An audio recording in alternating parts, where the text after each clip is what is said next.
Teacher ঝোল করার জন্যে এখানে সবজি নেওয়া হয়েছে আলু, কুমড়ো, বেগুন, সজনে ডাঁটা আর নেওয়া হয়েছে উচ্ছে। তো প্রথমেই বড়িগুলোকে খুব লাল করে ভেজে নেওয়া হচ্ছে, তারপরে ভেজে নেওয়া হচ্ছে উচ্ছেগুলো ভেজে তুলে নেওয়া হলো। এবার ফোড়ন দিয়ে দেওয়া হচ্ছে 5 ফোড়ন আর গ্রেট করে রাখা আদা। ফোড়নটা একটু ভালো করে নেওয়ার পরে সবজিগুলো সব দিয়ে খুব ভালো করে প্রথমে একটু ভেজে নেওয়া হবে, আর সাথে দেওয়া হচ্ছে টমেটো আর কাঁচা লঙ্কা দিয়ে আরও একটু ভালো করে ভেজে তারপরে একে একে মশলাগুলো দিতে হবে।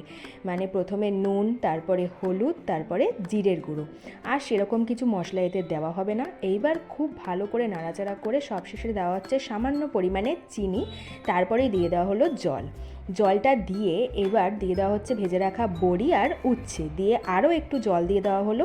সবজিগুলো খুব ভালো করে সেদ্ধ হয়ে এলে আর তরকারিটাও একটু ঘাটা ঘাটা হয়ে এলেই কিন্তু রেডি হয়ে যাবে এই তিতার ঝোল। তো তোমরা এটা গরম গরম ভাতের সঙ্গে অবশ্যই ট্রাই করো।